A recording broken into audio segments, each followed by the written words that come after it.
Welcome back to Democratic Television. We are delighted to be joined by Edward Nelson, and Edward is a candidate for State House of Representatives, District 19.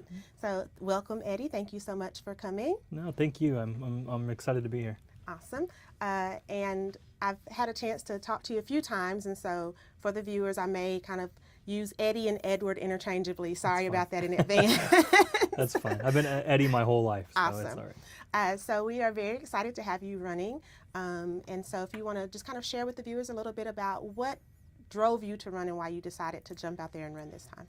Yeah, so I think that 2018 being the year that it is in politics, it's a year that a lot of people are getting involved for the very first time, which is really great.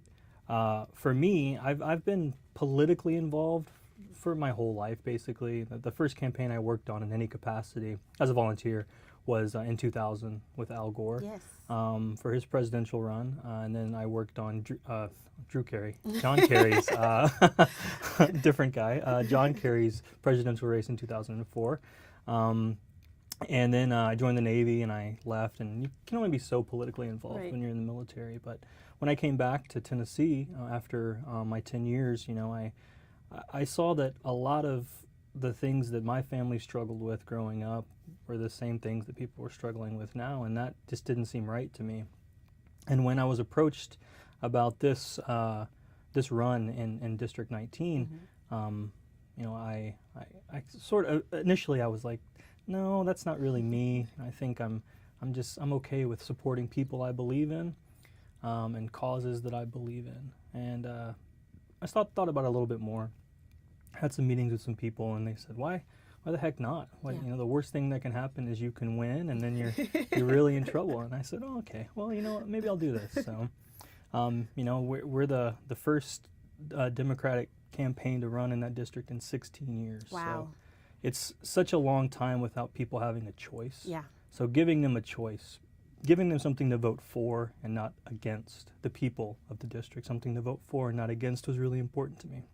Awesome. So, I decided I would run back in December, and now we're 10 months into it, and I'm ready for it to be over. Well, it's approaching, kind of almost quickly. Yeah, maybe? it is. Every yeah. time I blink, it's like a week goes Yeah. by. So Yeah.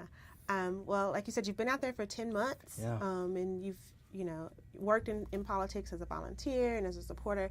But as a candidate, has there really been anything that's been surprising to you, or what have you kind of learned from the campaign process? Yeah, I think that being a lifelong activist, you get people that say things like, well, you're not an activist now, you're running a campaign.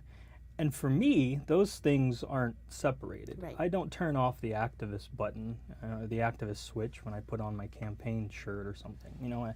I think that maybe if we had more activists running for office, Yeah. we'd be a lot better off, because people who are activists really care about the issues. They get down into the most boring minutiae, and they can talk about it for hours. And for the most part, there are people who have been fighting for these causes, Right. healthcare and public education, things like that, for years and years. And then, a lot of those people are running for office this year.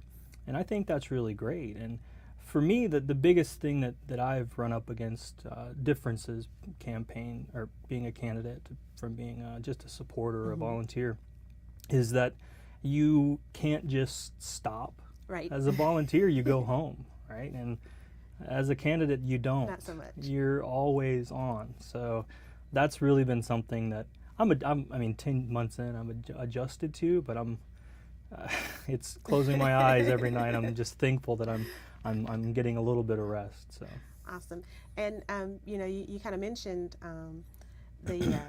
your activist history and the fact now that we're seeing more activists and organizers running for office now, which I think is really awesome and inspiring.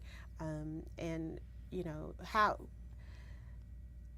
you mentioned that it's very similar in certain ways, but how do you think you will be able to kind of bring that activist perspective to the legislature, which is kind of such a contained body and so many people who have been politicians for a really long time?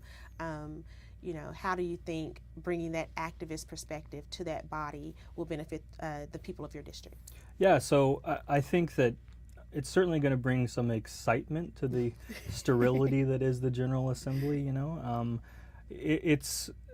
I've visited the hall there, and it is basically just a bunch of old white guys, and like it's not unique to Tennessee at all, but they're people who have, like you said, they've sort of transitioned from office to office, and I think that we're kind of tired of that, and me coming in and at 33 will be I have a lot of good ideas, I think, new ways of thinking. The last time a Democrat ran, there was no Facebook, there was no iPhone, there was no Twitter, none of these things existed. So you have a lot of these people who don't know anything about technology. They think that high-speed internet is 10 megabits per second. Right. It's not. So I think that bringing a younger, the millennial, and I'm sort of the tip of the spear of the millennials, and bringing that sort of mentality and mindset will be really beneficial to the body for the whole state. I think we need more representation of younger people across the board, and particularly in my district, where we are going to grow immensely over the next decade. We've, as a county, we have really expanded as far west as we really can. Now we're focusing on east and south, and when I moved to the East County, it was because it was quiet, and moved from San Diego, so I was tired of the city, really, and I was ready to just get a little bit more relaxed out there. And now development started out there. It's a big push, and I think that making sure we develop the right ways by still making sure the people who live there can still live there is really important, while also building up the area so that more people can come. And I think that bringing that sort of mentality there, being an activist, you talk to people. That's what we have to do. We are always out there on the picket lines or whatever you're doing, whatever type of activism you're doing, and being able to discuss those issues with people at that level. That's something that I think is lost on a lot of candidates. So I think that would be really beneficial to get people like that elected up there. Awesome. I think that you, as a candidate, have several unique perspectives that you can bring. You're a millennial, like you said, and an activist, and a veteran, and a student. Yeah. And you have a range of perspective that can, I think, lend well to speaking for a lot of voices here in the state of Tennessee.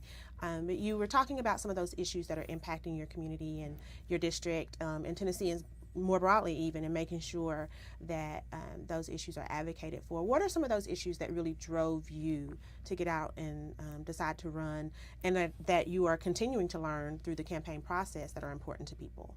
Number one, when whoever I talk to, I get a wide array of different opinions on what's important to them. Some people just want to talk about campaign finance reform. Some people want to talk about education. But the number one issue that I see brought up is healthcare. And that's something that's really important to me. I was in healthcare in the Navy, and I was able to sit down with a patient and talk to them about what their issues are, what's bothering them that day, without wondering or worrying if they were going to be able to pay for the treatment that I'm giving them. And I think that that's something, the ability to do that is something that any provider should have in Tennessee, and more importantly, every patient should have. And so, I think that Medicaid expansion is something that gets brought up all the time, and that is of utmost importance for us, for our campaign. Early on in the campaign, we determined that was going to be our number one issue, because it just makes no sense to not expand Medicaid in this state. We've sent $4.5 billion to other states, to D.C. to figure out where they're going to send it to other states. And some Republican candidates will tell you, or people in office rather, will tell you that it's closer to $10 billion. And so it just makes no fiscal sense or moral sense or ethical sense to not expand Medicaid. We really need to do that. And we just had this week or last week the 10th hospital closure in Tennessee, and even for me, I live in the East County near the city line, and it takes me about 30 minutes to get to Fort Sanders. I grew up in West Tennessee, and that's an area that's been hardest hit by these Right. hospital closures. And you know, I've also had that experience of being in the back of an ambulance and pushing on someone's chest and knowing that if we don't get to the hospital in a quick amount of time, they're not going to make it. Right. And if you're a patient that has to drive by the closed hospital to get to the open one, emergency room rather, Right. you're not going to make it. Yeah. And you know, that's something that we're choosing to do in Tennessee. And those aren't Tennessee values. That's not the volunteer spirit. We should be helping people. So that's our number one issue. Excellent. And you know, as you said, this is something that's been a pressing issue in our state for a while. Do you think that we are better positioned, that we will be better positioned going into the next legislative cycle to actually get done what we all know is the right thing to do? I hope so. I really do. You know, I think that we have a lot of great candidates running across the state. We're challenging something like 92% of Right. the seats, you know, and that's really, really amazing. And the good thing is that all of those candidates are running on that issue, as far as I know. And as long as we are able to get people out to vote, then we're going to be able to have some change. We're going to be able to do things like expand Medicaid.